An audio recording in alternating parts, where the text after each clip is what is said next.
بسم اللہ الرحمن الرحیم۔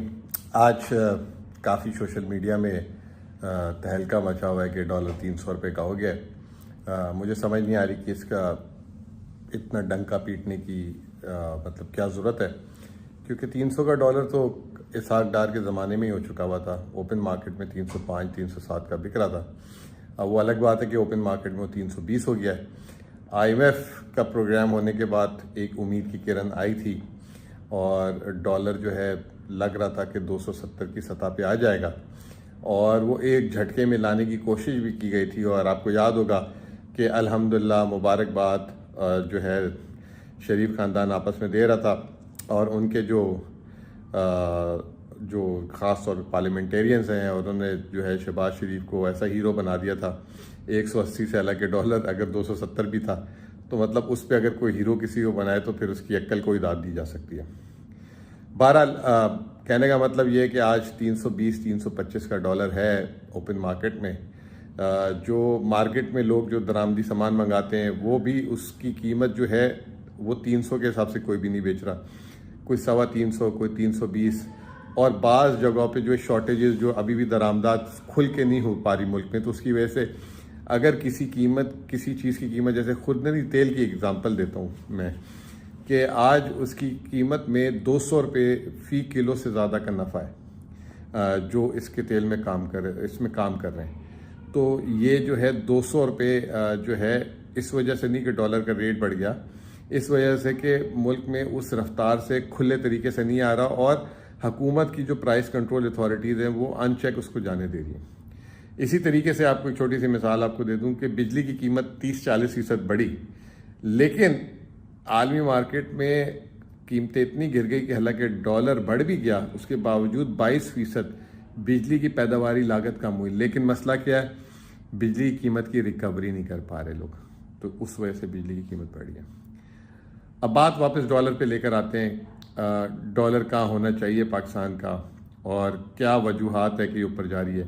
وجہ آپ کے سامنے ہے کہ IMF نے اب کہہ دیا کہ اوپن مارکیٹ اور جو اسٹیٹ بینک کا جو ریٹ ہے، انٹر بینک ریٹ، اس کے درمیان 1.25% سے زیادہ کا فرق نہیں ہونا چاہیے، ورنہ آپ معاہدہ توڑ دیں گے۔ تو روزانہ اوپن مارکیٹ میں 3-4 روپے کوئی بڑھا دیتا ہے۔ آج ایک خبر آئی ہے، اسٹیٹ بینک اس کو کنفرم کر دے کہ اسٹیٹ بینک بھی اوپن مارکیٹ سے ڈالر خرید رہا ہے تاکہ اس کے ریزروز بڑھیں۔ اس کا کیا مطلب یہ ہوا کہ اسٹیٹ بینک کو باہر سے پیسہ نہیں آ رہا، تو وہ اب مقامی طور پہ پیسہ خرید رہی ہے، اور جس کی وجہ سے مزید پریشر بڑھ رہا ہے۔ تو یہ ایک غلط ٹیکٹک ہے۔ یہ جب مارکیٹ کو پتہ ہو کہ روزانہ اسٹیٹ بینک ڈالر خریدنے آئے گی تو وہ اوپن مارکیٹ میں اس کا ریٹ بڑھے گا ہی بڑھے گا۔ تو پہلی تو احتیاط یہاں پہ کرنی ضروری ہے۔ دوسرا، جیسے پچھلے سال ہم نے ریمیٹنسز اور ایکسپورٹس میں 8.5 ارب ڈالر کا نقصان کیا، اس کو اصل حالت میں ہی بحال کرتے ہیں 2022 کی حالت میں، تو 8.5 ارب ڈالر اتنے پیسے ہیں کہ وارے نیارے ہو جائیں گے۔ یہ جو ابھی ہم کہہ رہے ہیں نا کہ ہم سے ریکوڈے کتنے میں سعودی عرب 1 ارب ڈالر دے دے گا، یا فلاں 1 ارب ڈالر دے دے گا، یہ کچھ نہیں ہے۔ ہمارے پاس خود ہی اتنے وسائل ہیں۔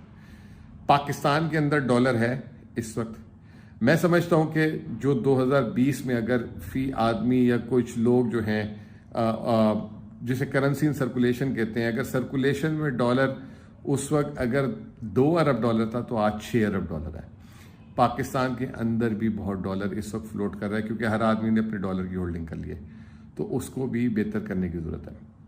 آخر میں مجھ سے کسی نے سوال پوچھا کہ بھائی اتنا اچھا شرح سود ہو رہا ہے، 22% مل رہا ہے، اور ڈالر کا ریٹ بھی اتنا اچھا ہے، باہر سے ریمیٹنس الٹا جو ہے بڑھنے کی گھٹ گئی، 2 ارب ڈالر ہو گئی، تو وہ کیوں ایسا ہو رہا ہے؟